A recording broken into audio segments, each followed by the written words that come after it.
하나님의 말씀을 봉독합니다. 감람산 강화 24장 마태복음 15절부터 31절까지입니다.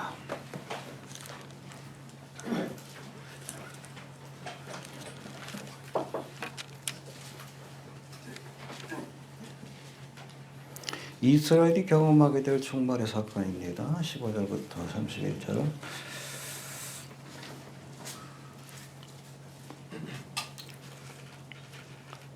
교독합니다. 그러므로 너희가 선지자 다니엘의 말한 바 멸망에 가증한 것이 거룩한 곳에 선 것을 보거든 읽는 자는 깨달을진저 지붕이 있는 자는 집 안에 있는 물건을 가지러 내려가지 말며 밭에 있는 자는 겉옷을 가지러 뒤로 돌이키지 말지어다. 그날에는 아이벤 자들과 젖먹이는 자들에게 화가 있으리로다. 너희의 도망한 일이 겨울에나 안식일에나 하지 않도록 기도하라. 이는 그때에 큰 환란이 있겠음이라. 창세로부터 지금까지 이런 환란이 없었고 후에도 없으리라. 그날들을 가만히 아니할 것이면 모든 지체가 구원을 얻지 못할 것이나 그러나 하신 자들을 위하여 그 날들을 강하시리라. 그때에 사람이 너희에게 말하되 보라 그리스도가 여기 있다 혹 저기 있다 하여도 믿지 말라. 거짓 스승들과 거짓 선지자들이 얼마나 큰 흔적과 기사를 보여 할수만 있으면 택하신 자들도 미혹하게 하리라. 보라 내가 너희에게 미리 말하였노라. 그러면 사람들이 너희에게 말하되 보라 그리스도가 광야에 있다 하여도 나가지 말고 보라 꿀방에 있다 하여도 믿지 말라. 번개가 동편에서 나서 서편까지 번쩍인 같이 인자의 임함도 그러하리라. 주검이 있는 곳에는 독수리 모임지니라. 그날 환란 후에 즉시 해가 어두워지며 달이 빛을 내지 아니하며 별들이 하늘에서 떨어지며 하늘의 권능들이 흔들리리라. 그때 인자의 징조가 하늘에서 보이겠고 그때 땅의 모든 족속들이 통곡하며 그들의 인자가 구름을 타고 능력과 큰 영광으로 오는 것을 보리라. 함께 봉독합니다. 저가 큰 나팔소리와 함께 천사들을 보내리니 저희가 그 택하신 자들을 하늘의 끝에서 저 끝까지 사방에서 모으리라. 아멘. 성가대 찬양 있겠습니다. 할렐루야. 네. 감람산 강화는 예수님이 직접 주신 종말에 관한 말씀입니다. 그래서 신약 성경에 보면 종말에 관한 성경 예언들이 여러 군데 나오죠. 대표적으로는 구약의 다니엘과 스가랴, 그리고 이사야, 예레미야, 에스겔 이런 예언서에 기록되어 있고, 신약에서는 대표적으로 요한계시록에 기록되어 있다면, 이 복음서에 나오는 이 감람산 강화는 예수님이 직접 주신 종말에 관한 말씀이기 때문에 우리가 종말을 연구할 때 무엇보다도 가장 중요한 프라이머리 소스, 제1차적인 근거로 삼아야 될 아주 중요한 말씀이라는 것을 우리 알아야 합니다. 왜 감람산에서 이 말씀을 주셨어요? 감람산으로 다시 오시기 때문에. 우리가 스가랴를 통해서 살펴봤듯이 주님께서 감람산으로 재림하시면 이 감람산이 쫙 갈라져서 예루살렘에 있던 이스라엘 백성들이 피할 길을 열어주실 것이다 라고 말씀합니다. 할렐루야. 예. 자, 이 감람산 강화는 예루살렘 성전이 제자들이 보니까 너무 화려하고 아름답잖아. 그러니까 아우 멋있지 않습니까? 근데 예수님 뭐라 그랬어요? 돌 하나도 돌 위에 남지 않고 다 무너지리라. 이런 아주 충격적인 말씀을 주시니까 이제 예루살렘에 있을 때는 질문하지 못하고 이제 예루살렘에서 나오셔서 어디로? 감람산. 여기 거처가 있는 곳이에요. 나사로의 집도 요 근처에 있고 감람산에. 거기 올라가서 앉으셨을 때 조용히 제자들이 나와서 예수님께 질문합니다. 어느 때에 이런 일이 있겠사오며 또 주의 임하심과 세상의 끝에는 무슨 징조가 있사오리까? 세 가지 질문했죠. 어느 때 이런 일이 있사오리까? 뭐라고 대답하십니까? 성전이 언제 무너지냐? 대답 안 했어요? 찾으시면 안 돼요. 대답 안 했지만 40년 만에 AD 70년에 정확하게 돌 위에 돌 하나도 남지 않도록 그렇게 무너지는 말씀이 역사적으로 또 문자적으로 성취된 사건이 일어나게 됩니다. 그렇죠? 왜 돌 위에 돌 하나도 남지 않았는가? 성전이 무너지는 과정 속에서 불타버렸기 때문에. 그 안에는 다 황금으로 되어 있습니다. 이게 돌틈 사이로 다 이 금이 들어가니까 그거 뺏어가야지. 그걸 뺏어가려고 로마 병사들이 돌 위에 돌 하나 남지 않도록 다 들쳐냈기 때문에 정확히 역사적으로 문자적으로 성취가 됐습니다. 이 사건이 왜 중요하냐면 나머지 이후로 주신 예언의 말씀도 이 감람산의 예언의 말씀도 역사적으로 문자적으로 성취될 것을 믿을 수밖에 없다는 거예요. 주님이 말씀하면 역사가 됩니다.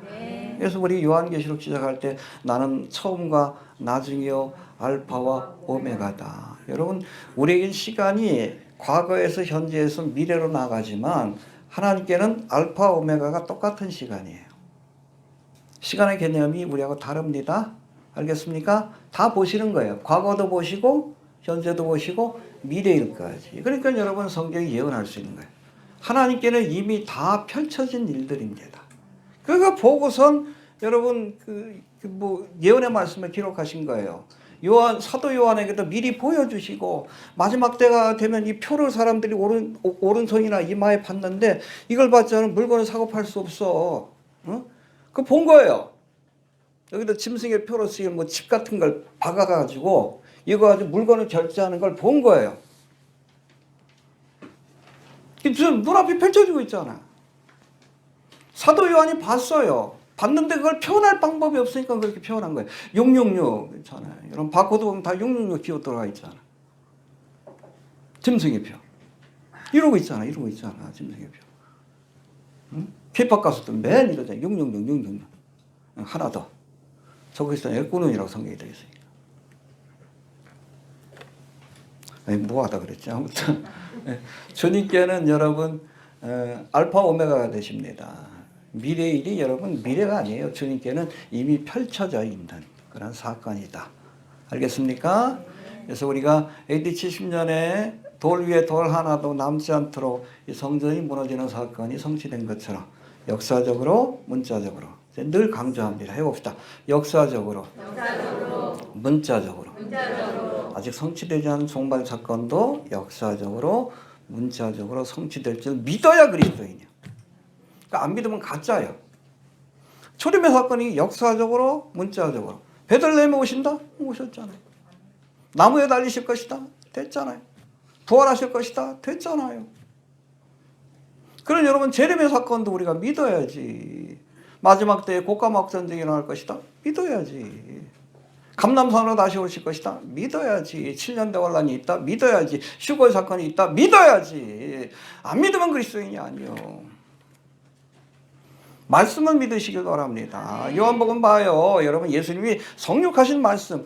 우리 예수를 믿는 건 말씀을 믿는 거예요. 믿습니다. 말만 하지 말고 컨텐츠가 있어야 될 거 아니에요. 뭘 믿는지. 예수를 믿어야지. 말씀을 믿어야죠.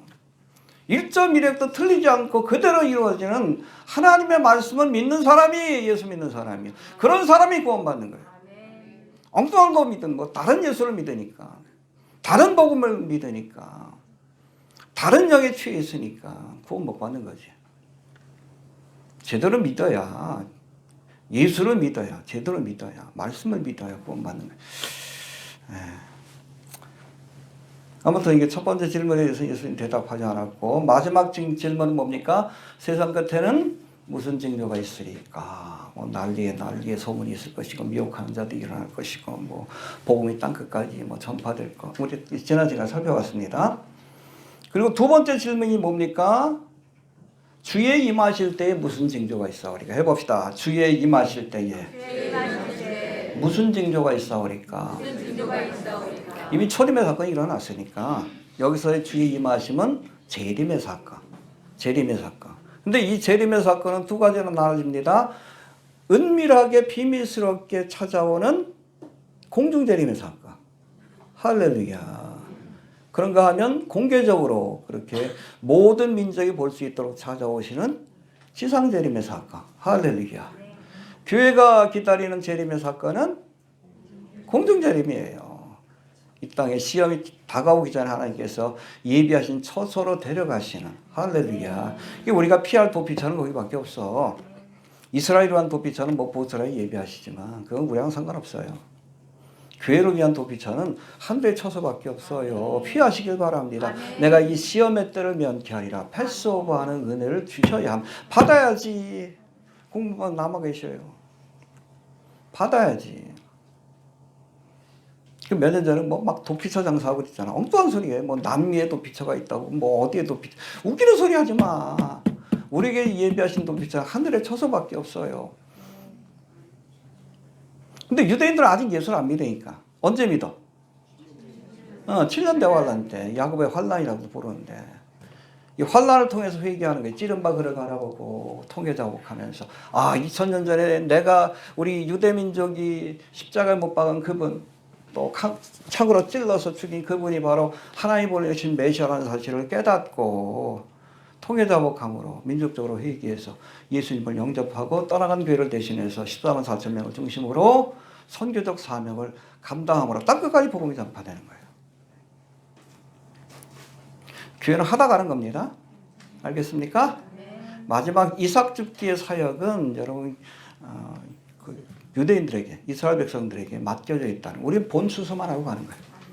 천절매는 예수님이 되시는 거고. 아무튼 이 주의 임하시 이거 해봅시다. 휴거의 사건과 지상재림의 사건. 그래서 교회가 기다리는 것은 무슨 사건, 무슨 재림? 공중재림. 지상재림이 궁금하시면 위에서 봅시다. 나와 있지 마시고. 이스라엘에게 약속하신 여러분 이 재림의 사건은 지상재림의 사건. 할렐루야. 왜? 아직 여러분 예수를 안 믿기 때문에 그래요. 이해되시죠? 자, 오늘은 이 이스라엘이 경험하게 될 지상재림, 다음 시간에는 여러분 교회가 경험하게 될 휴거의 사건 이전에 있을 일들에 대해서 설명하신 말씀이 나옵니다. 그 말씀. 이후로 뭐 25장에 세 가지 비유가 나오는데 이 세 가지 비유도 공중재림의 사건 때를 묘사한 말씀이 있고 지상재림의 사건 때에 있을 일을 비유로 설명하신 말씀으로 구분해 봐야 돼. 이거 잘 구분 못하니까 헷갈리는 거예요. 외과 의사가 여러분 집도하듯이 이거 정확하게 구분하지 않으면 헷갈려요. 헷갈립니다. 예수님이 전체적인 것들을 다 윤곽으로 이렇게 말씀해 주셨기 때문에 이게 그건지 자꾸 헷갈려 하는 경우들이 있는데 우리가 감람상강화를 잘 분해하지 않으면 잘 이렇게 살펴보지 않으면 헷갈릴 수가 있습니다. 혼동 없이 좀 살펴보시길 바랍니다. 그래서 지난 시간에는 뭐 7년 대환란의 전반부까지 포함된 종말의 징조에 관한 말씀, 오늘 본문의 말씀은 이제 7년 대환란의 중반부에 이스라엘이 경험하게 돼 예수님이 지상재림하기 직전까지 환란과 핍박과 징조에 관한 말씀들이 기록되어 있고 다음 시간에는 32절부터인가요? 모아가 나무에 세잎이 돋는 것을 보거든 교회가 이 종말일 때 예수님이 휴거의 사건, 공중재림이 있기 전에 어떤 일들이 있을 것이고 이 날을 기다린 자는 어떤 태도를 가져야 될 것인지에 대한 말씀을 우리가 살펴보도록 하겠습니다. 알겠습니까? 자, 오늘 본문은 7년 대환란 때 이스라엘 백성들이 경험하게 될 지상재림의 사건 직전에 벌어질 시대의 징조다. 구체적으로 뭐예요? 적그리스도가 우상을 세우면서부터 시작되는 7년 대환란의 후반부, 아마 그 대접의 재앙일 것이다라고 보기도 하고 나팔의 재앙 가운데 우리가 화로다 이렇게 진행이 되죠. 그 화의 재앙이 쏟아지는 다섯 번째인가요? 다섯 번째 나팔의 재앙, 고기를 기점으로 보는 사람들도 있는데 여튼 이스라엘 백성들이 경험하게 될 본격적인 환란에 대한 그런 말씀이다라고 보시면 됩니다. 여러분 2000년 전 예수님이 초림했을 때도 그랬던 것처럼 이스라엘 백성들은 아직까지 예수님을 메시아로 인정하지 않고 받아들이고 있지 않고 있습니다. 그래서 여러분 이스라엘 백성들이 공중재림의 사건, 휴거의 사건에 참여하지 못하는 거예요. 이해가 됩니까? 물론 지금도 적은 숫자지만 우리 막심 선교사님 오셨을 때 2%가 안 된다고 돼 있죠. 2%인가 뭐 0.2%인가. 메시안 유대인들이 있지만 소수에 불과해. 그런 사람도 휴거됩니다.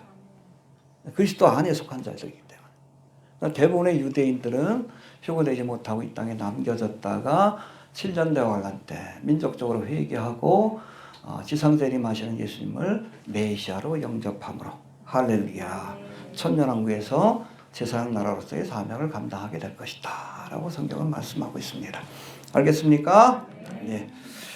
아무튼 이 환난을 통과한 뒤에 해봅시다. 환난을 통과한 뒤에 지상재림의 사건을 맞이한다.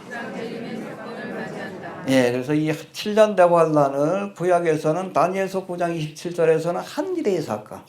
그렇죠? 한 일에. 일이라는 것은 7일 혹은 7년이에요. 한 일에 그러면 7년입니다. 이게 7년 대환란을 의미하는 거예요. 또 이거를 예레미야서 30장 7절에서는 야곱의 환란의 때. 야곱이 누구예요? 이스라엘이. 성경에 보면 참 재밌어. 이스라엘이 또 하나님 앞에 바로 섰을 때 이스라엘이라고 부르고 제대로 하나님의 뜻대로 살아가지 않을 때 야곱이라고 불러요. 야곱이라고 불러요. 현찮다는 거지. 베드로도 현찮을 때 시몬아 그러잖아. 요한의 아들 시몬아, 네가 나를 사랑하는데 왜 세 번 부인했어요? 그렇죠? 베드로라는 이름을 주시고 나서도 시몬아 그러잖아. 이놈아. 야곱아 그런 거야. 이 지렁이 같은 야곱아. 야곱의 환란의 때로 묘사되고 있는 이 기간 동안 이스라엘 백성들이 2000년 전 저들이 십자가에 못 박고 창으로 찌른 예수님을 메시아로 깨닫고 통곡하며 애통하며 민족적으로 회개하게 될 것이다. 스가랴 12장 10절 살펴봤죠? 자, 이렇게 회개한 뒤에 지상재림하시는 예수님과 함께 이스라엘이 세상 나라가 되는 메시아 왕국, 천년왕국에 들어가게 될 것이다 라고 말씀하고 있습니다. 할렐루야. 다는 아니고 이스라엘 가운데 3분의 1. 알겠습니까? 3분의 2가 죽는 거예요. 지금 전 세계 이스라엘이 한 1500만에서 한 1800만까지 얘기하는데 여러분 2차 대전 때 몇 명, 얼마 죽었어요? 600만이 그 당시에 이스라엘 가운데 3분의 1입니다. 근데 7년 대환란 때 3분의 2, 한 1200만 명이 죽을 것이다 라고 보시면 됩니다. 여러분 거기 메모리얼 기념관 같은 데 보면 네버 어게인이라는 문구가 있어요. 다시는 이런 일이 일어나지 않게 하겠다. 아니에요. 다시 일어납니다. 최악의 사건은 아직 안 왔습니다. 적그리스도가 등장해서. 그렇죠? 히틀러는 여러분 적그리스도의 모형이요. 이거 흉내내는 놈이고 진짜 적그리스도가 나타나서 원래 이스라엘 다 전멸하라고 하지. 근데 하나님께서 3분의 1을 그 가운데 3분의 1을 예비하신 도피처로 피하게 하셔서 보존하시다가 저들과 함께 천년왕국을 건설할 것이다 라고 말씀합니다. 알겠습니까? 이때 비로소 그렇죠? 아브라함에게 약속했던 약속 할렐루야 이스라엘이 복의 근원이 될 것이다. 또 가나안 땅을 저들에게 유업을 주리라. 이 언약의 성취가 되고 모세에게 주셨던 언약 출애굽기 29장이죠. 이스라엘이 제사장 나라요 거룩한 백성 하나님의 소유된 백성이 될 것이다. 이때 비로소 알겠습니까? 또 다윗에게 주신 예언의 말씀 이 뭐예요? 다윗의 후손을 통해서 메시아 왕국을 건설하려는 이 예언의 말씀이 천년왕국 때 비로소 성취가 될 것이다 라고 이해하시면 됩니다. 알겠습니까? 이제 잠깐 우리 본문 들어가기 전에 7년 대환란을 부르는 구약의 말씀 표현인 한일회와 야곱의 환란에 대해서 잠깐 살펴봅시다. 이 한일회예요 이거? 다니엘서 9장에 나와 있는데 한번 봅시다. 다니엘 9장 1250페이지 읽어보고 넘어갑시다.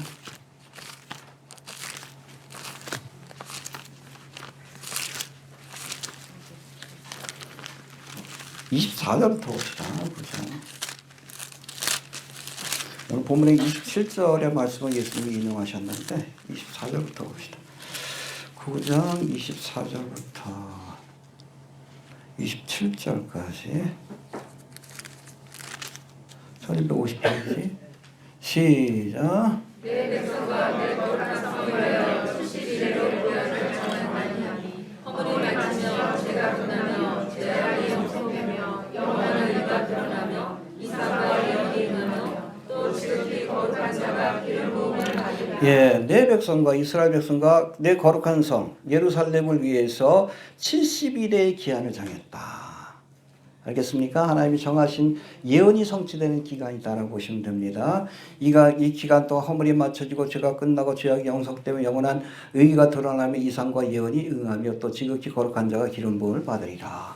알겠습니까? 메시아 왕국이 성취되기까지. 그렇죠? 70일의 기간, 77이 49, 490년의 기간을 하나님께서 예비하셨다, 기획하셨다라고 말씀하는데 25절 봅시다. 시작.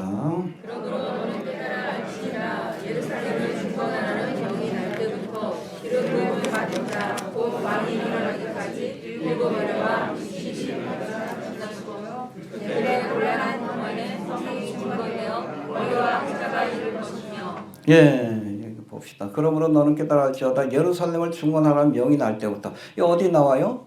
느헤미야 1장 1절. 느헤미야가 아닥사스다 왕에게 예루살렘 성을 중건해도 좋다는 허락을 받고 돌아옵니다. 그때부터예요. 그때부터 70일에 관한 예언이 시작이 되는 겁니다. 시간이 딱 흐르기 시작하는 겁니다. 알겠습니까? 예. 그리고 나서 기름 부음 받은 자 곧 왕이 일어나기까지. 기름 부은 자 왕이 일어나는 때가 언제입니까? 정확하게? 이 시점을 알아야 돼. 여기 나와 있죠? Coming of Messiah. AD 32년 4월 6일이라고 날짜까지도 나와 있어요. 정확하게. 예수님이 나귀를 타고 예루살렘에 입성하신 날입니다. 근데 그때 이 유대인들이 예수님을 영접해요? 백성들은 영접해. 근데 이스라엘의 지도자들이 거부해. 그러므로 메시아 왕국이 유예가 된 거예요. 그때 이스라엘이 민족적으로 받아들였으면 여러분 교회가 아니라 제사장단은 이스라엘 통해서 전 세계에 복음이 전해졌을 겁니다. 메시아 왕국이 곧바로 이 땅에 이루어지고. 이해가 됩니까? 예, 아무튼 그거예요. 왕이 일어나기까지 7일에와 그러니까 49년입니다. 그러니까 느헤미야가 예루살렘을 중건하는 그 명령을 받은 이후로부터 52일 만에 예루살렘을 중건하고 나서 말라기까지 구약의 선지자 말라기까지가 49년의 시기고 그 다음에 62일에 요 시간이 지날 것이고 그때 곤란한 중에 성이 중건되어 거리와 해자가 이룰 것이며 그렇죠? 예루살렘 성이 바빌론 포로에서 돌아와서 다시금 건설되는 그 사건입니다. 62일의 후에 그렇죠? 이게 뭐예요? 종료주일 사건 이후에 벌어질 일들입니다. 기름 부음 받은 자가 끊어져 없어질 것이요. 뭐 때문에? 십자가 사건이 나와 있잖아요. 십자가 사건. 컷 오프 될 것이요. 컷 오프 될 것이요. 십자가. 자, 끊어져 없어질 것이요. 장차 한 왕의 백성이 와서 이 왕이 누구예요? 한 왕의 백성이 누구예요? 이 한 왕이 누구예요? 적그리스도예요. 적그리스도의 백성이 와서 구체적으로 역사적으로 뭐예요? 로마의 병사들이에요. 그래서 앞으로 세워질 적그리스도의 나라는 신성 로마 제국입니다. 알겠습니까? 철과 진흙이 섞인. 그렇죠? 이 철이 뭐예요? 로마를 상징하잖아. 알겠습니까? 그러니까 적그리스도가 어디에서 나와? 유럽에서 나온다고 하는 것이 정설이에요. 로마 황제의 그 전통을 이어받는 겁니다. 한 왕의 백성이라는 것은 로마 백성이에요. 그 성읍과 그렇죠? 뭐예요? 예루살렘 성읍과 성소를 회파하려니와 무너졌잖아요. 이때 파멸됐지. AD 70년에 그렇죠? 그의 종말은 홍수에 엄몰된 같을 것이며 또 끝까지 전쟁이 있으니 황폐할 것이 작정되었느니라. 이후로부터 여러분 예루살렘과 성전이 황폐화되어가지고 재건되지 못하고 있는 거예요. 자, 그가 누구죠? 한 왕이에요. 적그리스도. 뿌리가 거기입니다. 알겠습니까? 앞으로 세워질 나라는 로마 제국이에요. 신성 로마 제국입니다. 새롭게 일어나는 로마 제국이에요. 적그리스도가 장차 많은 사람으로 더불어 한 일해 동안 언약을 굳게 정하겠고 한 일에 이게 7년 대환란이에요. 이해가 됩니까? 이스라엘과 언약을 맺게 될 거예요. 그리고 많은 백성들과 함께 아마 조만간 휴거의 사건이 일어나고 곡과 마국의 전쟁이 일어나면 여러분 이 전쟁에서 누가 이스라엘이 일방적인 승리를 거두게 될 겁니다. 승리를 거두게 되면 여러분 누가 일어나서? 적그리스도가 일어나서 7년간의 평화협약을 맺게 될 거예요. 이때부터 7년 대환란이 시작이 되는 겁니다. 이해되시죠? 네. 그래서 이 마지막 한 일의 기간이 바로 항노하기 일어나서 적그리스도가 일어나서 모든 민족과 또 특별히 이스라엘과 7년간의 평화 협상을 맺는 그 순간이 바로 여러분 7년 대환란의 시점이다. 한일의 사건의 시점이다. 처음 들어봐요? 여러분 설교한 것 같은데 그렇게 이해하시면 됩니다. 알겠습니까? 그리고 나서 이어질 일들 뒤에 또 다시 한번 설교하겠지만 자 27절 다시 한번 봅시다. 시작. 그가 장장하는 사람으로 더불어 한 일의 동안 언약을 굳게 정하였고 그가 의리의 전전한 제사와 예물을 준비하여 설 것이며 또 장포하여 미우 불멍이 날개를 지하여 설 것이며 또 이미 정한 종말까지 신노가 팽팽한 자에게 쏟아지려 하였느니라. 예, 바로 이 말씀을 인용하셔서 예수님이 멸망에 가증한 것이 거룩한 곳에 선 것을 보거든. 7년 대환란의 중반부 1260일이 지난 그 시점에 적그리스도가 멸망에 가증한 것, 그렇죠? 우상이에요. 자기 우상을 거룩한 곳 어디요? 성전에 세우는 것을 보면 그날이 가까운 줄로 알라. 본격적인 이스라엘의 핍박이 시작되는 그 시점이 될 것이다라고 경고하신 겁니다. 좀 뒤에서 좀 살펴봅시다. 자, 그런가 하면 여러분 예레미야 30장 7절에서는 이 7년 대환란을 야곱의 환란의 때라고 묘사하는데 이것도 좀 읽어봅시다. 1099페이지 예레미야 30장 6절부터 봅시다. 1099페이지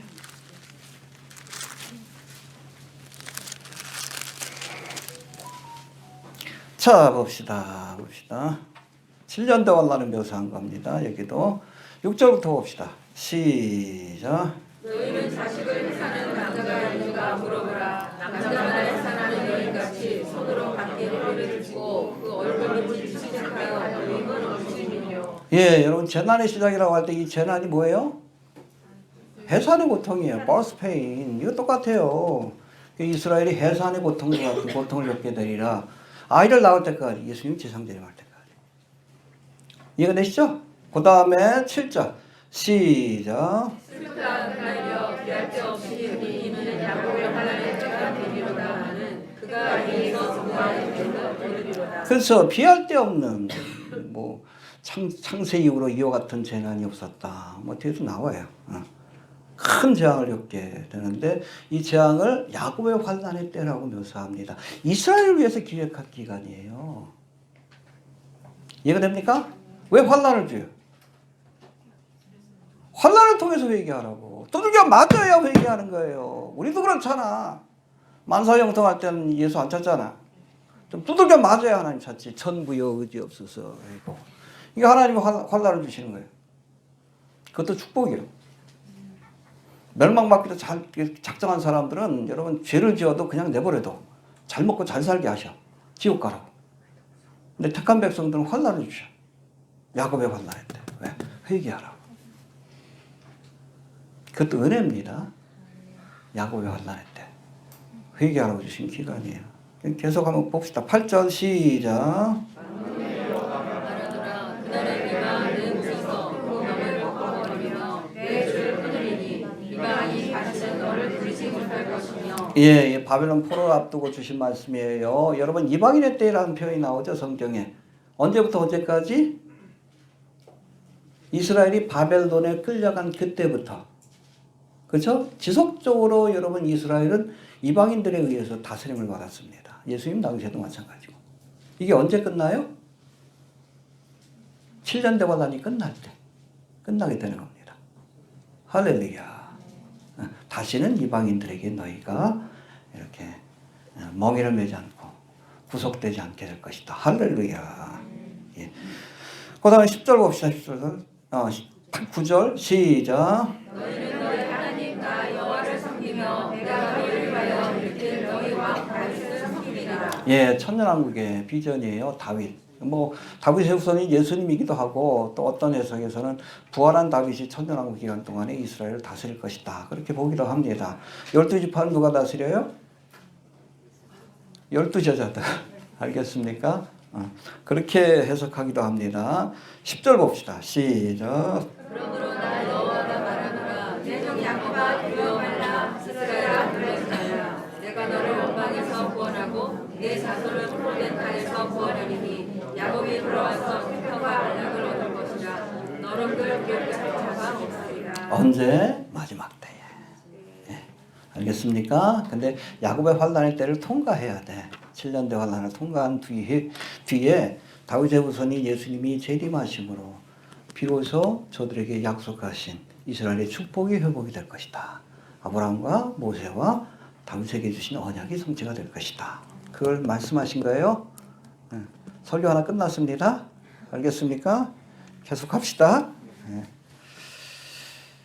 자, 여하튼 자 이제 본문, 오늘 본문은 이 한일의 사건 혹은 야곱의 환란의 때에 있을 일들에 관한 그런 말씀인데, 이 말씀을 통해서 정말 예수님이 지상재림까지 이스라엘 백성들이 겪게 될 환란, 이거 버스페인입니다. 버스페인. 야곱 우리 예레미야서에 나와 있듯이 버스페인이, 그러니까 인자가 오기 전에 겪어야 되는 산고라고 할 수 있는데, 구체적으로 이 버스페인이 뭔가 한번 살펴보도록 합니다. 15절 봅시다. 시작. 그러므로 너희가 선지자 다니엘의 말과 멸망에 말씀한 것이 거룩하고 성한 것을 보거든 이들은 나는 태어날 것이죠. 예, 그렇죠. 본격적인 환란이 언제부터 시작이 되는가? 멸망에 가증한 것 뭐예요? 적그리스도의 우상이 어디에 섭니까? 거룩한 곳, 성전에 사는 것을 보거든. 그날이 가까운 줄을 알라. 알겠습니까? 이스라엘에게 본격적인 환란이 시작되는 기점. 그러니까 여러분 1260일, 1260일로 우리가 그 7년대 환란을 나눠보면 전반부에는 큰 환란이 없다라고 보는 것이 맞습니다. 그렇죠? 이 땅에 뭐 인과 나팔의 재앙이 쏟아지지만, 여러분 애굽 땅에서도 10가지 재앙이 쏟아질 때 이스라엘이 머물던 고센 땅에는 이 재앙이 패스오버하는 은혜가 주어졌어요. 제가 보기엔 그래요. 7년대 환란이 이 땅에 쏟아질 때, 적어도 전반부 인과 나팔의 재앙이 쏟아질 때 이스라엘 땅에는 이 재앙이 패스오버할 것 같다는 생각이 듭니다. 혹시 남겨지면 그쪽으로 도망가셔요? 알겠습니까? 거기보다 더 안전한 것은 요르단 지역입니다. 요르단 지역은 에돔과 모압 땅에는 환란이 없다라고 말씀하셨어요. 여기 도피처가 있으니까 그래. 나중에. 아무튼 그런데 이렇게 환란이 없다가 이스라엘 땅에 본격적인 환란이 언제부터 시작이 됩니까? 멸망에 가증한 것이 거룩한 곳에 선 것을 보거든. 적그리스도가 그러니까 7년간의 평화의 우상을 깨고 자신의 우상을 세우고 경배하기를 강요하는 그때, 아마 이때가 여러분 적그리스도가 세상의 권세를 잡고 세계 정부의 왕, 세상의 왕으로서 등극하는 기간이다라고 보시면 됩니다. 그러니까 3년 반 동안은 뉴월드 오더를 세우기 위해서 준비하는 과정이고, 여러 가지 뭐 전쟁, 지진, 기근 뭐 이런 것들을 이용해가지고 자기 매개수를 통해서 뉴월드 오더, 적그리스도의 나라를 완성하는 시점이 그때고, 그때 제일 먼저 하는 일이 뭐예요? 성전에다 자기 우상을 세우고 경배하기를 강요하면서 특별히 이스라엘 백성들에게 본격적인 환난과 핍박이 시작될 것이다. 알겠습니까? 적그리스도로 인한 핍박과 그리고 대접의 재앙으로 인한 환난, 이것들을 겪게 될 기간이 이때부터 시작될 것이다 라고 이렇게 보시면 됩니다. 알겠습니까? 또 오늘 본문에 보니까 멸망에 가증한 것이, 해봅시다. 멸망에 가증한 것이 거룩한 곳에 선 것을 보거든. 이 예언이 성취되려면 여러분 멸망에 가증한 것, 적그리스도의 우상이 거룩한 것, 성전에 서기 위해서는 성전이 있어야 돼. 지금 없죠? AD 70년. 여러분 뭐 첫 번째 성전은 바벨론에 의해서 무너졌고, 그 다음에 두 번째 성전은 AD 70년 로마에 의해서 무너졌어요. 그러고 나서 성전이 아직 세워지지 않고 있어요. 성벽은 세워졌지만, 이스라엘은 나라는 세워졌지만 지금은 성전이 안 서고 있어요. 그러니까 여러분 지금도 유대인들이, 이스라엘 사람들이 성전 재건에 목숨을 거는 이유가 거기 있어요. 성전이 서야 비로소 이스라엘이 세상 나라가 될 수 있다는 그런 믿음이 있기 때문에 그래요. 목숨 걸고 성전을 세우려고 그러잖아. 근데 거기 지금 뭐가 서 있어? 황금동상. 황금동상이 되어 있죠. 근데 곡가마국 전쟁이 일어나면, 휴거 사건이 일어나고 그다음에 곡가마국 전쟁이 이어질 것으로 보는데, 그때 여러분 예루살렘과 이스라엘 전역에 큰 지진이 일어난다 그랬어요. 그때 제가 보기에는 성전산에 있는 이 황금성 사원이 무너질 것 같아요. 무너지고 나면, 그리고 이스라엘이 원사이드한 그런 승리로 이 전쟁을 끝내게 되면, 그 다음에 적그리스도가 와서 평화협상을 맺을 때에 성전 재건을 허용할 것으로 이렇게 보는 겁니다. 알겠습니까? 여러분 잘 들으세요. 지난 10월 7일 날 벌어졌던 하마스 테러로 인해서 지금 뭐 가자지구 전쟁을 하고 있죠, 하마스와. 근데 이걸 계기로 해서 전 세계적으로 안티세미티즘, 반유대주의가 확산되고 있어요. 미국의 아이비리그, 뭐 하버드나 뭐 이런 대학에서도 지금 뭐 이스라엘을 반대하고 또 하마스를 오히려 지지하는, 팔레스타인을 지지하는 그런 데모들이 연일 이어지고 있고, 우리나라에서도 그렇잖아. 이게 여러분 유럽하고 미국에 있던 유대인들이 고토로 돌아오는 계기가 되고 있습니다. 할렐루야. 근데 이걸 또 다르게 분석하시는 분들이 계셔요. 이렇게 반유대주의 사상이 퍼지는 가운데 잘 들으세요. 곡가마곡 전쟁 직후에 적그리스도가 등장해서 이스라엘 편에 서주면, 이해가 되시죠? 편에 서서 성전까지 세워져. 그 유대인들이 어떻게 생각하겠어? 메시아처럼 여겨야 되는 거예요. 누구도 이스라엘을 편들지 않는 그런 상황인데 곡가마곡 전쟁은 이기긴 했죠. 그렇잖아요. 전 세계가 이스라엘을 미워하는 상황인데 적그리스도가 이스라엘 편에 서죠. 그 이스라엘에게 유리한 평화협상을 맺어주고, 그리고 너희를 지켜줄게, 다른 나라로부터. 이 평화협상이 그거예요. 다른 나라가 침노하지 못하도록 너희를 지켜줄게. 적그리스도가 약속하는 겁니다. 그리고 거기에다 성전까지 세워줘. 그러니까 초창기에 적그리스도가 나타날 때 메시아인으로 착각하는 거예요. 가짜 그리스도지. 그러다가 3년 반이 지난 뒤에 본색을 드러내기 시작하는 거예요. 자, 그때 아마 깨닫는 사람들이 많을 거예요. 알겠죠? 이번 하마스 테러와 그 전쟁이 또 반유대주의 사상이 전 세계로 퍼지는 계기가 되는데, 이게 여러분 이스라엘이 고토로 돌아오는 계기도 되지만 더 중요한 것은 적그리스도가 올 길을 예비하고 있다는 것. 우리가 그걸 알아야 합니다. 이해가 되시죠? 그 역사의 수레바퀴를 누가? 하나님이 움직이고 계셔요. 안티세미티즘이 확산되게끔 해서 고립무원의 상태에 빠지게끔 만드는 거예요. 그럴 때 누가 편이 되어져? 적그리스도가 편이 되시는 거예요. 착각하는 거지, 초창기 때. 아시겠죠? 아무튼 그러다가 자기 우상을 세울 때 깨닫게 되는 거지. 저거 아니구나, 저놈은 아니구나. 깨닫게 되는 거지. 자, 16절 봅시다. 16절 시작. 예, 여기 산이 어디요? 하나님이 예비하신 도피처입니다. 도피처. 구체적으로 어디예요? 예, 모압과 암몬 땅에 있는 보스라입니다. 보스라예요. 예전에 뭐 페트라일 것이다라고 뭐 생각했던 분들이 계시는데 아니에요. 지리적으로 다릅니다. 페트라까지 도망가려면 한참 걸려요. 도망가다 죽어. 이 보스라는 가까워요. 보여드릴까요? 여기가 보스라입니다. 보스라인데 지리적으로 여기가 보스라죠. 여기가 사해 밑이에요. 여기가 소알성이 여기 있습니다. 로시피안 소알성이 있고 바로 여기가 보스라예요. 이거 국경이에요. 지금 요르단 지역이지만. 그러니까 여기서 도망가기 편하죠. 예루살렘에서도 가까워. 보스라. 이쪽으로 사해 밑으로 해가지고 이렇게 쏙 피하면 돼. 이 보스라입니다. 요에 요 모습이 따라 보시면 됩니다. 근데 여러분 16절에서는 예수님이 어디로 도망가라? 산으로 도망가라. 보스라가 산이죠. 근데 같은 사건을 묘사한 요한계시록 12장 6절에서는 어디로 도망갈 것이다? 여자가 붉은 용의 핍박을 피해 어디로 도망갔다고 돼 있어요? 광야. 뭐가 맞느냐? 둘 다 맞아요.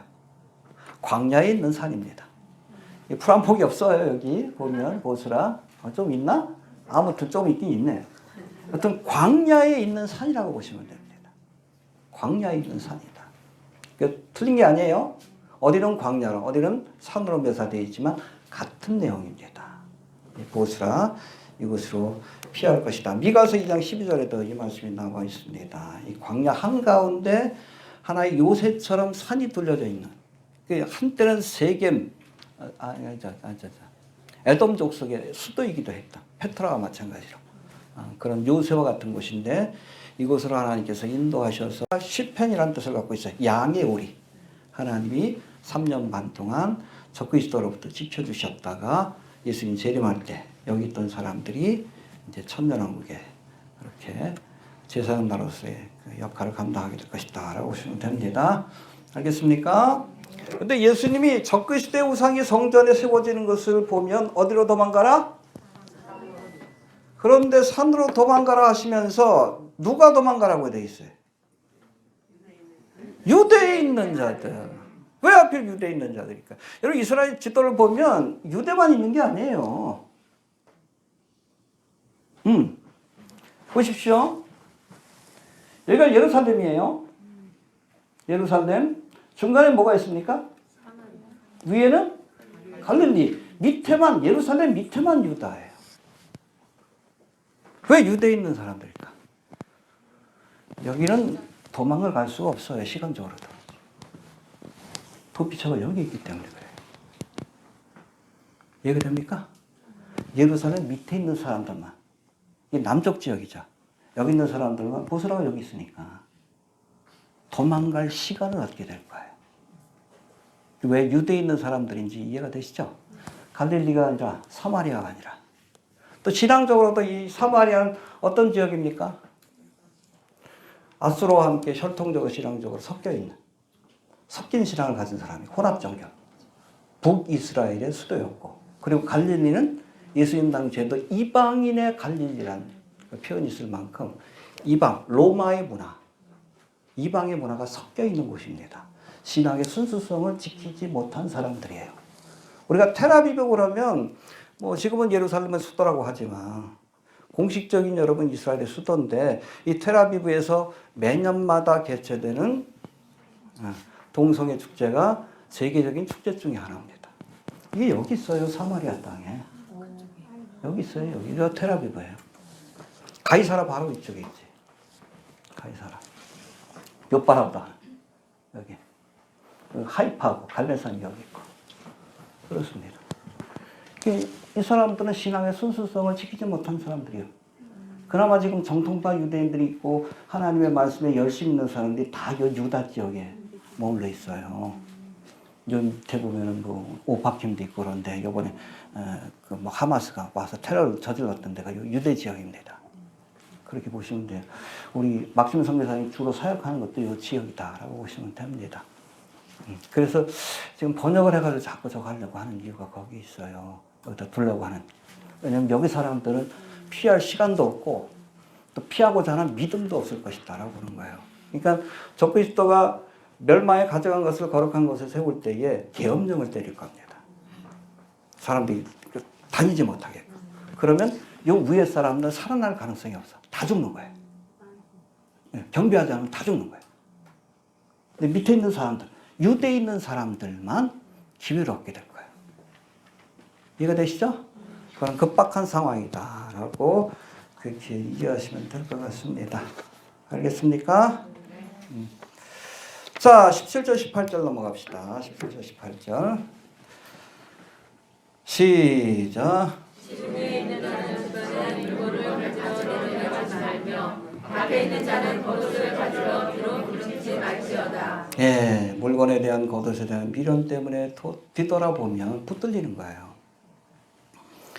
저 창세기 19장에도 보니까 유황불의 심판이 내리는 소돔성을 빠져나왔음에도 롯의 아내는 뒤를 돌아본 거로 소금 기둥이 되었더라. 돌아보지 말라 그랬지. 왜 돌아봤어? 거기에 남겨둔 집과 재물에 대한 미련 때문에 그래. 알겠습니까?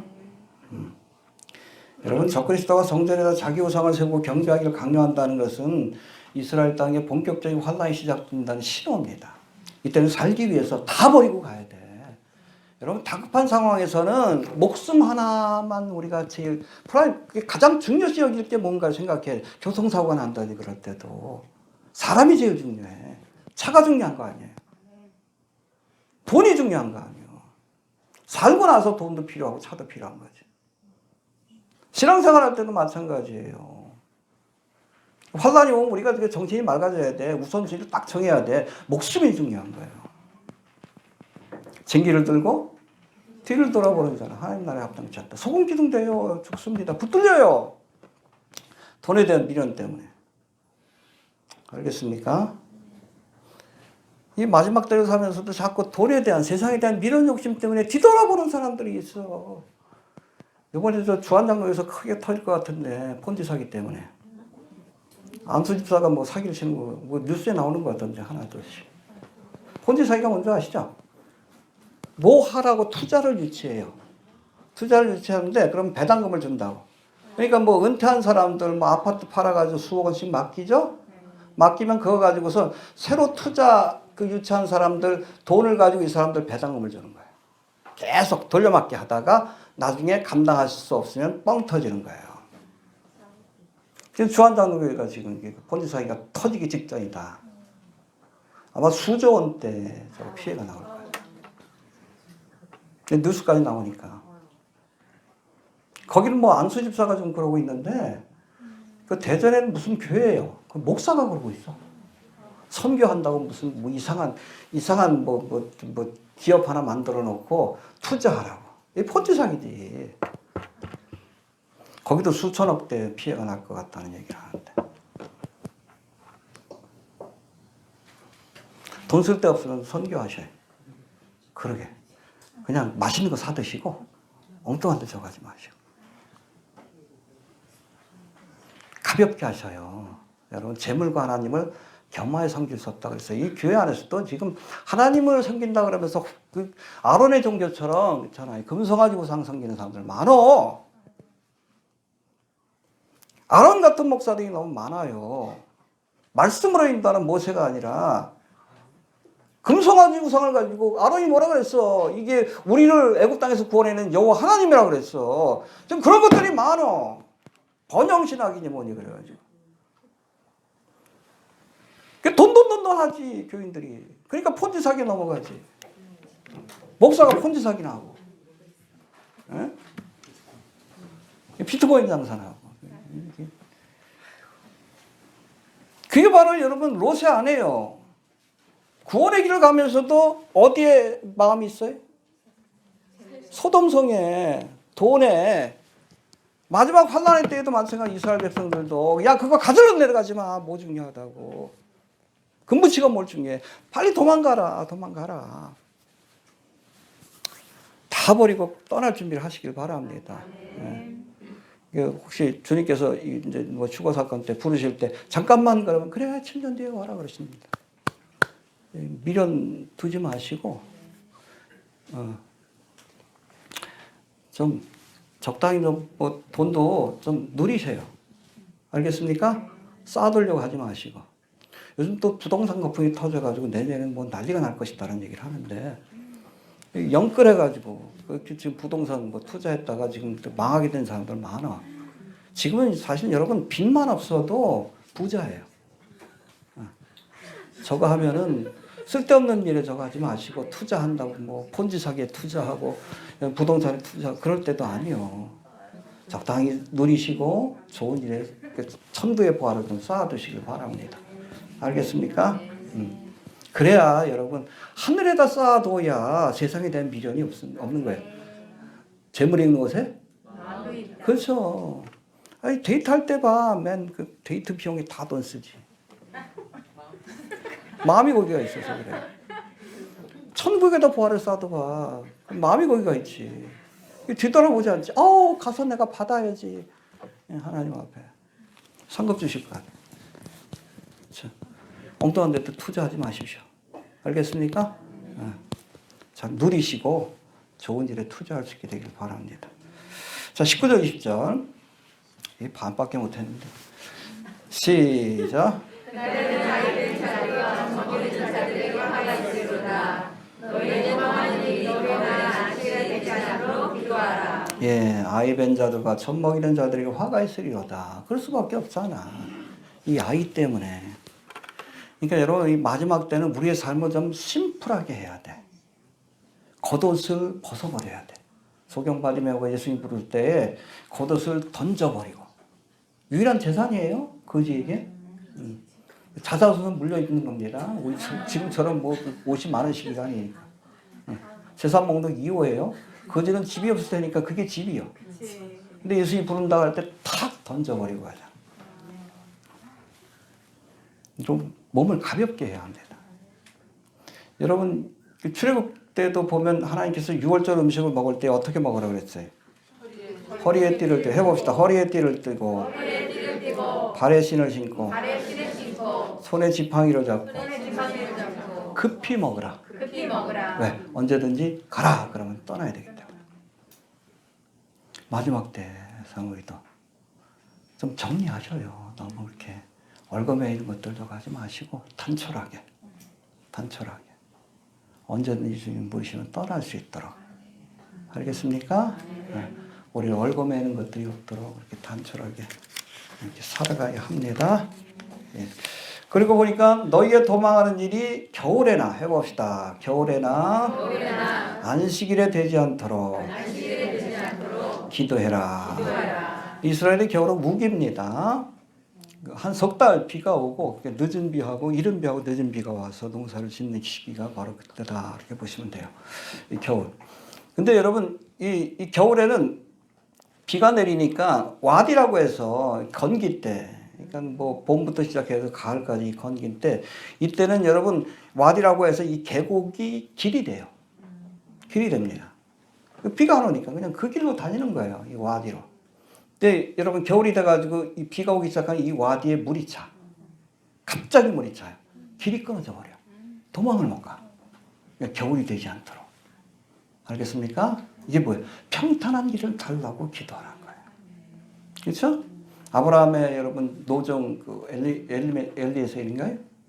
거기도 하란 땅으로 이삭의 아내를 구하러 갈 때에 이 노정이 기도했잖아요. 하나님 평탄한 길을 주시사. 하나님이 택한 이삭의 부인을 순적히 만나게 하옵소서.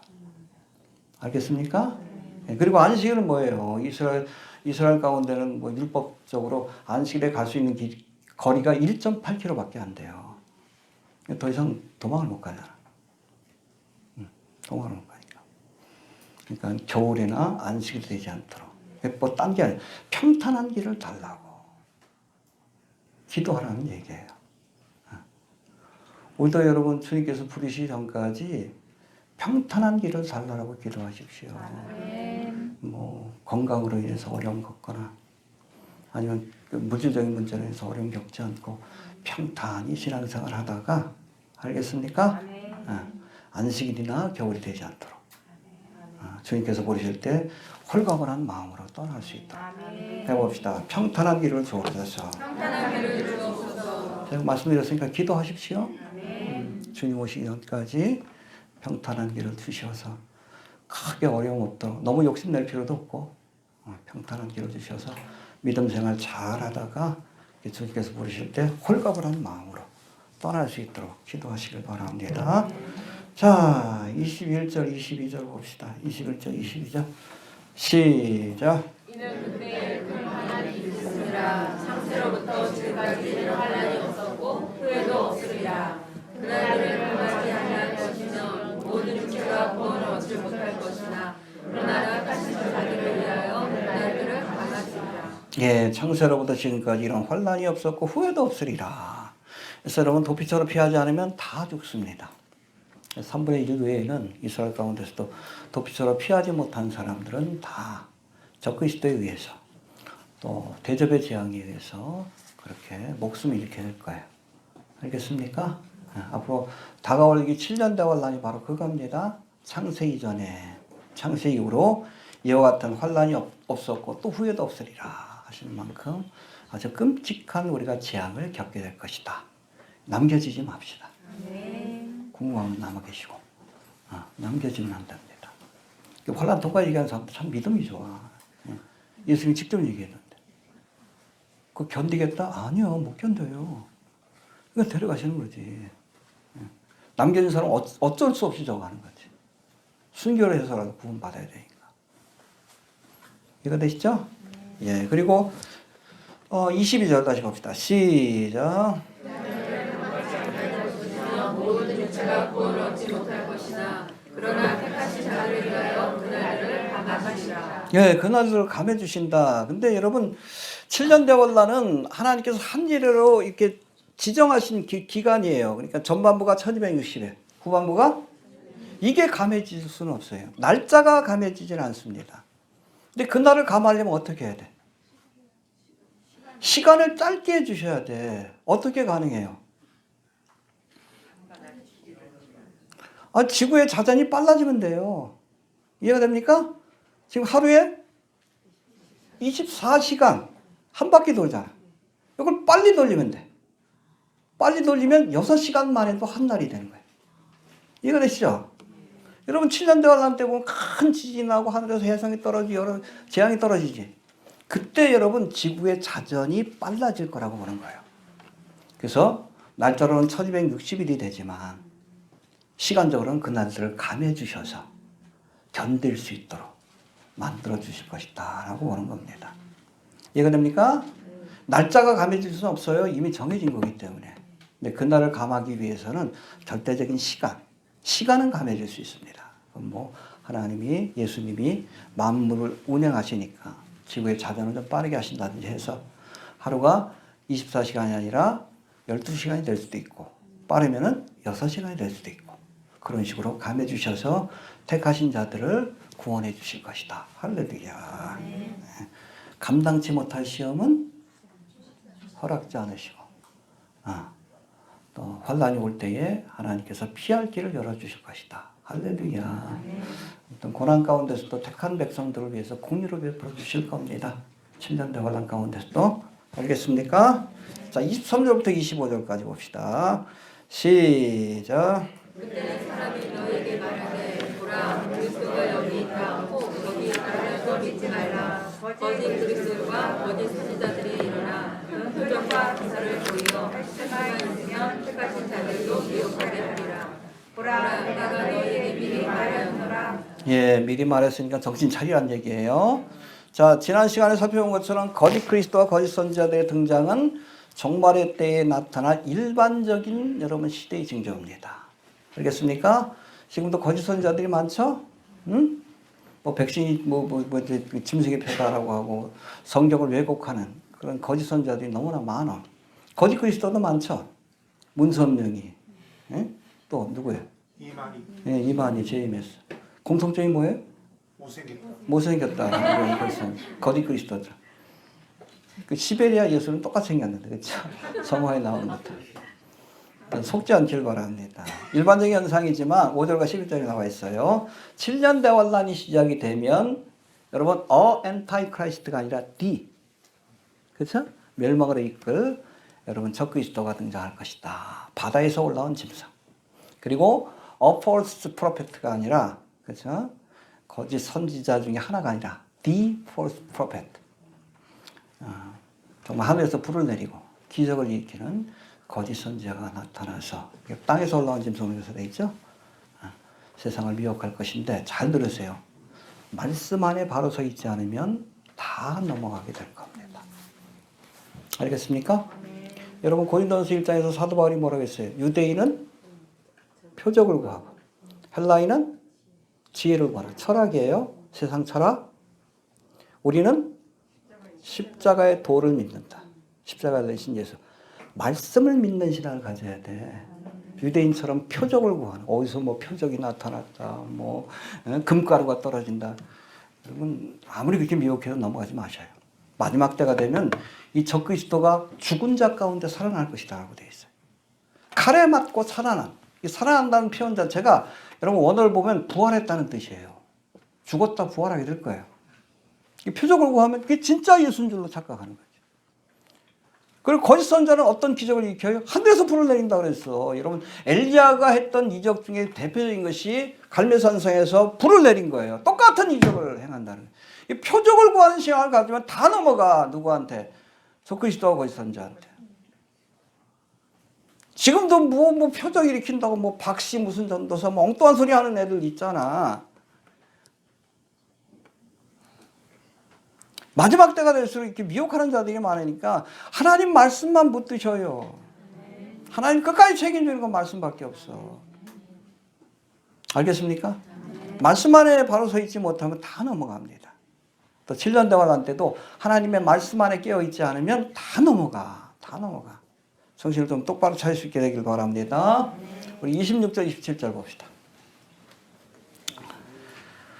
시작. 그러면 사람들이 너에게 말하되 보라 그리스도가 광야에 있다 하여도 나가지 말고 보라 골방에 있다 하여도 믿지 말라.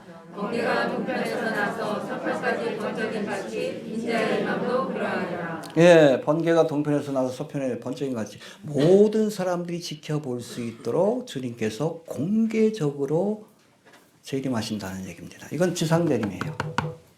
알겠습니까? 여러분 휴거의 사건은 골방에서, 광야에서 은밀하게 일어납니다. 그렇죠? 집에서 맷돌질하다가 휴거되죠? 살펴볼 터인데. 그리고 광야에서, 밭에서 생기질하다가 휴거되는 은밀한 사건입니다. 그러나 지상재림의 사건은 번개가 번쩍인 거지. 다 보잖아. 공개적인 사건이 될 것이다 라고 말씀합니다.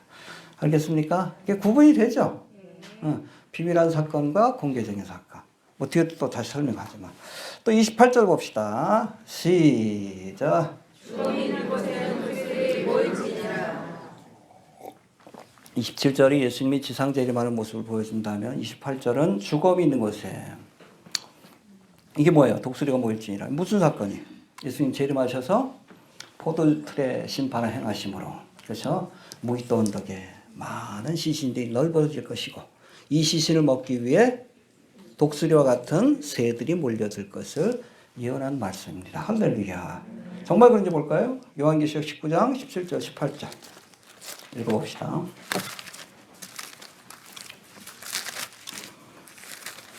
(19장) 아마겟돈 전쟁 이후에 일어날 일들을 설명한 말씀입니다. 17절 18절. 자, 포도틀의 심판이 끝난 뒤에 한 천사가 외치는 말씀입니다. 시작. 또 내가 보니 천사가 하늘에 서서 공중에 나는 모든 들을 향하여 큰 소리로 외쳐가는데 와서 하나님의 큰 잔치에 모여 왕들의 보기와 장로들의 보기와 장사들의 보기와 말들과 그 편자들의 보기와 자유한 자들이나 종들이나 물론 대수하고 모든 자의 보기를 먹으라 하라. 예, 이 모든 새들 가운데 대표적인 새가 독수리가 될 것이다. 근데 여기 이 독수리가 헬라 원문을 보면 아이토이라고 되어 있는데 이 아이토이는 일반적인 독수리가 아니에요. 잘생긴 독수리 아니에요. 응? 시체를 먹기 위해서 머리가 벗겨진 대머리 독수리. 알겠어? 콘도는 남미고 이게 또 아프리카에도 있어요. 대머리 독수리. 왜 머리가 없는 줄 알아요? 내장 파먹으려고. 제일 먼저 먹는 게 그거예요. 근데 이게 털 있으면 불편하잖아. 그러니까 대머리예요. 그렇게 이제 몸이 적응한 거야. 대머리 독수리. 이걸 모으게 하시는 거예요, 하나님이. 아마겟돈 전쟁에 죽음이 있는 곳에 독수리가 모일지라. 아마겟돈 전쟁이 있을 것을 예언한 말씀입니다. 이거를 구체적으로 설명한 것이 요한계시록 19장이다라고 보시면 됩니다. 아시겠죠? 자, 그 다음에 29절.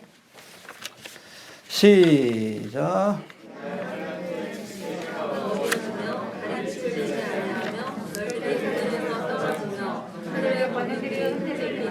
예, 이거 우리 수가리 할 때도 살펴봤는데 예수님이 재림하시는 순간을 묘사한 이사야 13장 10절에도 하늘의 별들과 별떨기가 그 빛을 내지 아니하며 해가 돋아도 어두우며 달이 그 빛을 비치지 아니할 것이다. 똑같죠? 오늘 본문하고. 그리고 스가랴 14장 6절에서도 그날에는 예수님 재림하시는 날에는 빛이 없겠고 광명한 자들이 떠날 것이다 라고 말씀하고 있는데, 아무튼 예수님께서 재림하실 때에 해가 어두워지며 달이 빛을 내지 않는 가운데, 그렇죠? 세상이 어두워진 가운데 빛 대신 주님이 쫙 구름을 타고 찾아오시는 거예요.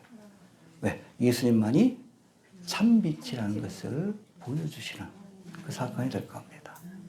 예수님만이 빛입니다. 알겠습니까? 해와 달과 별들 성경한데요. 그렇죠? 예. 그런가 하면 예수님이 재림하실 때 별들이 하늘에서 떨어지며 하늘의 권능들이 흔들리리라. 그렇죠? 지금 만물을 여러분 붙들고 계신 분이 누구예요? 해와 달과 별들을 붙들고 있는 분이 예수님이셔요. 예수님이십니다. 알겠습니까? 우리 물리학적으로도 그래요. 누군가가 붙들지 않으면 이건 무너지게끔 돼 있어요. 여러분 하늘의 권능들을 흔드는 건 뭐예요? 예수님께서 만물의 주관자이심을 보여주시는 사건입니다. 할렐루야. 여러분 연력학 제2법칙 아시죠? 엔트로피의 증가. 모든 것은 질서에서 무질서로 간다. 이렇게 늙는 거예요. 이빨도 그냥 놔두는 게 다 썩어서 빠지는 거예요. 그 엔트로피 증가. 이거는 법칙이에요. 가설이 아니라.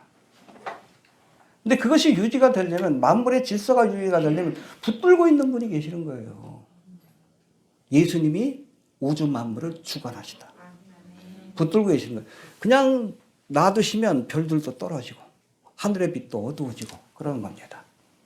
예수님 재림할 때 그런 모습을 통해서 엔트로피가 증가한다고 총미술로 목사님 얘기를 하는데 아무튼 주님께서 이 만물을 주관하시는 분이라는 사실을 보여주게 될 겁니다. 그분이 오셔서 세상을 통치하게 되는 거예요. 이해가 되시죠? 네, 그 다음에 30절 봅시다. 그런가 하면 여기 보면 봅시다. 해와 달과 별들이 떨어지고 흔들릴 것이다. 이것도 상징적인 사건이기도 해요. 지금 루시퍼를 섬기는 일루미나티들이 해를 섬기잖아. 그렇죠? 태양신을 섬기죠? 그렇죠? 그 다음에 달을 섬기죠. 세미라미스, 달신, 그리고 별들 섬기죠?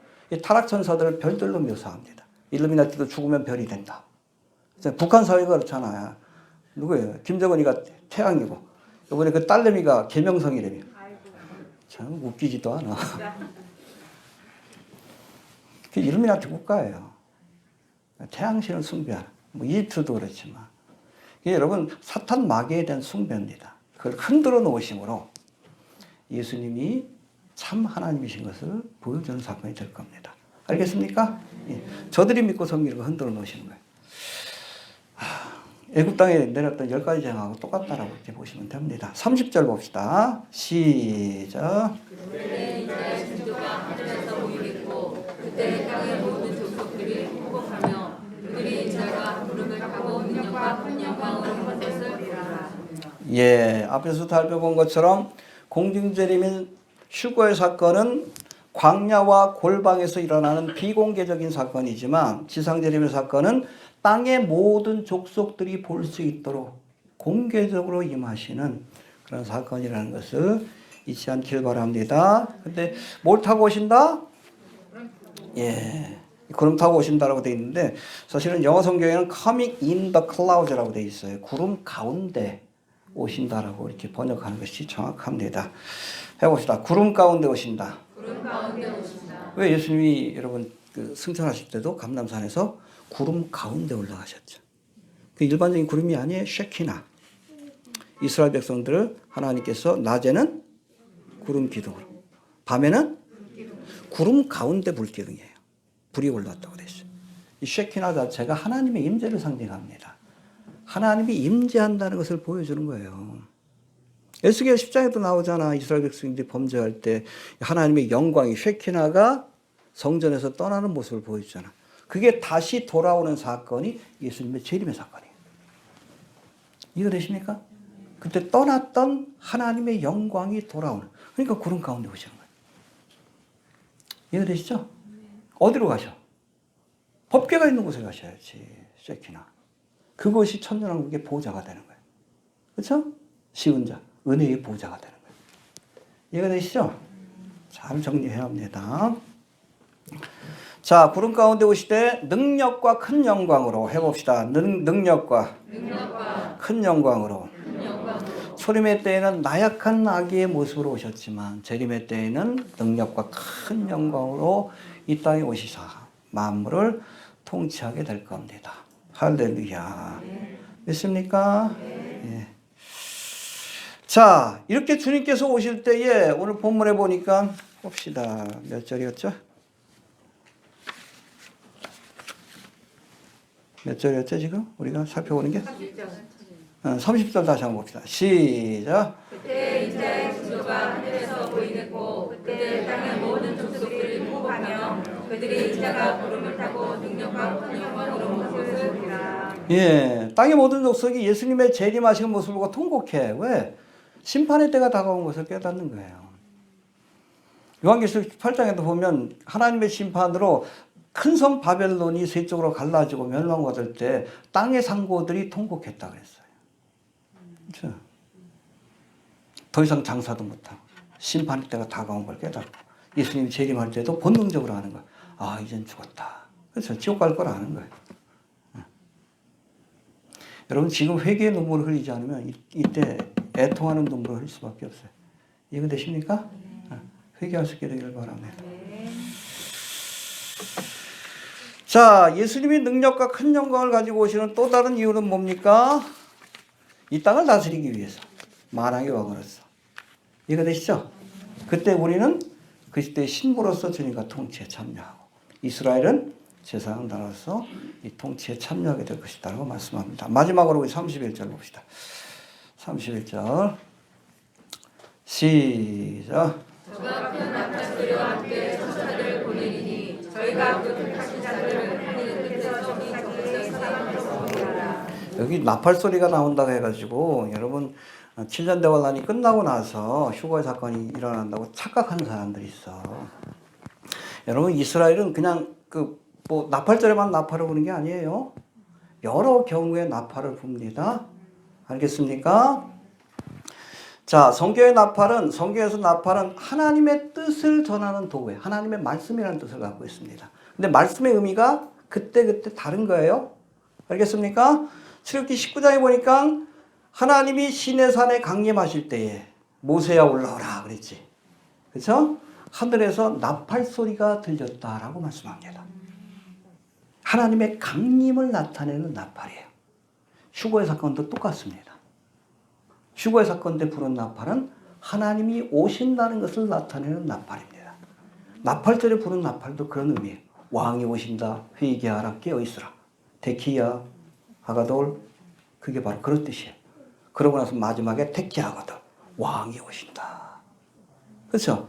하나님의 강림을 나타내는 나팔 소리가 있는가 하면 여러분 민수기 10장 7절에 보면 이스라엘 백성들을 이게 모집해서 뭐 인구조사를 하고 뭐 아니면 군대 아니면 다시 전열을 정비해서 길을 갈 때에 회중들을 모으게 할 때 나팔을 불게 하셨어요. 모여라라는 뜻입니다. 그렇죠? 그런가 하면 여러분 우리가 사사기에 보면 기드온이 미디안 족속과 싸울 때에 뭘 불었어요?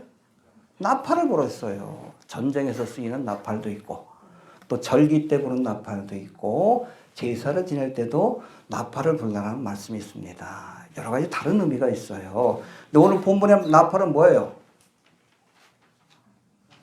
하나님이 강림하신다는 그 의미가 아니에요. 이미 예수님이 강림하셨어요. 그렇죠? 재림하셨죠? 재림한 사건 이후에 벌어지는 일들이에요. 이게 뭐예요?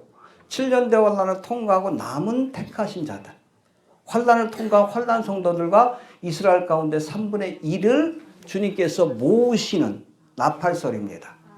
모여라. 왜? 이들을 통해서 천년하고 시작해야 되니까. 이해가 되시죠? 이 휴거 사건하고 전혀 상관없어요. 휴거 사건은 하나님이 강림하시는 것을 보여주는 나팔. 이건 모여라, 모여라. 왜? 천년하고 시작해야 되니까. 택하신 자들을 모으리라. 왜? 천년하고 시작하시려고. 헷갈리지 마십시오. 자꾸 이거 가지고 뭐 따지는 사람이 있어. 환란 통과한다고. 무식해서 그래. 성경을 제대로 못 봐가지고. 죄송한 얘기지만. 나팔 그럼 무조건 저건 줄 알아. 여러분, 인과 나팔의 제정에서 거기에서의 나팔은 무슨 의미요? 재앙을 의미하는 나팔이요. 나팔절에 보는 나팔하고 전혀 달라요. 여러분 휴거 때 보는 나팔은 하나님이 예수님이 오신다는 의미의 나팔이요. 신랑이 올 때도 나팔을 불잖아. 그 재앙의 소식이 아니 기쁜 소식이지. 자꾸 그거 가지고 저거 하지 마라. 나팔 소리가 뭐 다 똑같은 줄 알아. 아니요. 5가지 6가지인데 의미가. 전후 문맥을 통해서 이 나팔이 무슨 의미인지를 우리가 알아야 된다. 이건 그냥 모여라, 모여라. 왜? 모아가지고 천년왕국 시작하려고. 이해가 됩니까? 네. 왜 안 나와? 이건 나팔 때 부른 거. 왕이 오신다 그런 뜻이고, 기도원의 나팔, 전쟁의 나팔. 의미가 달라요. 오늘 본문에서는 모여라. 왜? 천전왕국 시작해야 되니까. 그런 의미의 나팔이다라고 보시면 됩니다. 이게 이스라엘 백성들이 예수님이 지상 재림하기 직전에 경험할 일들을 예언한 말씀이고, 다음 주는 뭘까요? 사무총회인데 설교 길어질 것 같아서 걱정인데. 어찌됐든 다음 주가 교회가 경험하게 될 여러분 휴거의 사건 이전에 일어날 징조들에 대한 말씀입니다. 굉장히 중요해요. 좀 길면 끊어서 갈게요. 길면 다음 주 뭐 1시간으로 끝내야 될 것 같은데 설교도. 어찌됐든 이제 주님이 오십니다. 믿음으로 바라볼 수 있게 되길 바랍니다. 주신 말씀을 듣고 정말 기도합니다. 하나님 은혜를 감사합니다. 주여 1.1획도 틀림없이 그렇게 정확하게 성취되